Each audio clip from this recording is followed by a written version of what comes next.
Resulta ¿Dónde estoy? que no me han matado. Madre mía, ¿pero por qué tengo esta voz? Me he despertado en el cuerpo del asesino.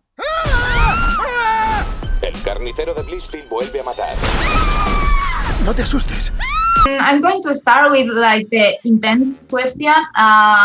Misha, your character is already proudly out when we meet you, and Celeste, you have a few sentences about the importance of pronouns or calling people where they feel. Do you think this kind of movie can also help to change people's mind? Absolutely.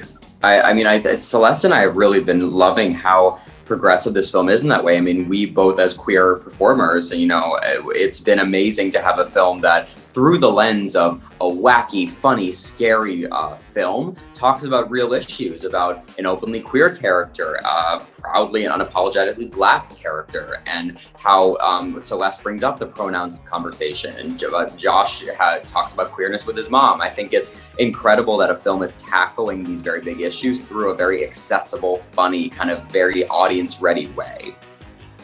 Yeah, absolutely. I think that that these issues are really important to a lot of young people, and their conversations that we're all having amongst ourselves and with our friends and family. And so I think it's really amazing to be a part of a film that highlights these conversations, but also does it in like a funny and entertaining way, because things are kind of heavy right now. And so I think it's really refreshing to see these ideas and these conversations being had in a way that feels fun and exciting, and not like super heavy. Yeah, the movie is refreshing, as you say. What do you think is going to surprise the audience the most? I weirdly think, I mean, you see in the trailer, right? You see the comedy, you see the kills, you see all kinds of wacky situations. I think what's really going to surprise people is just how human this story is. Our writers, Chris Landon and Michael Kennedy, are really good at giving humanity to crazy situations. And at the end of the day, it's two friends trying to help their best friend really figure out how to get back to her body and how to, you know, get back to safety. And that's a really human kind of heartfelt moment. They are also really good in writing like weird deaths. A couple of them make me look away. Yeah. Which movie has made you like, yeah, I cannot see that? The chainsaw for me in this movie was really appalling. Sure. What? Oh, okay. I think for me, I'm like really scared of horror movies, so I kind of like stay away from them. But I think I tried to watch The Conjuring, and I like literally just couldn't do it. I was like, I gotta go.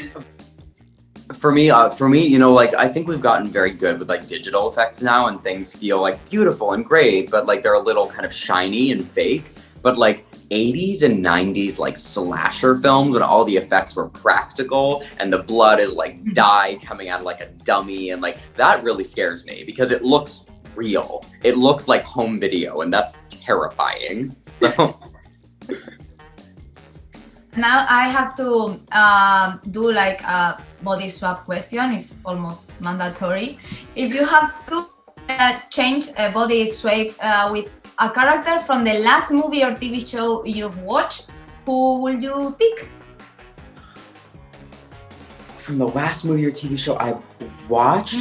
Oh my God, this is amazing. I just rewatched Practical Magic. I think it's an amazing film. It's Nicole Kidman. What's her name? Sandra Bullock. And I would absolutely switch with Nicole Kidman's character. Oh my God, to be an early 2000s, late 90s redheaded Nicole Kidman, sign me up. I think the last show that I watched was Pose, and I am obsessed with Pose. So I think I would swap.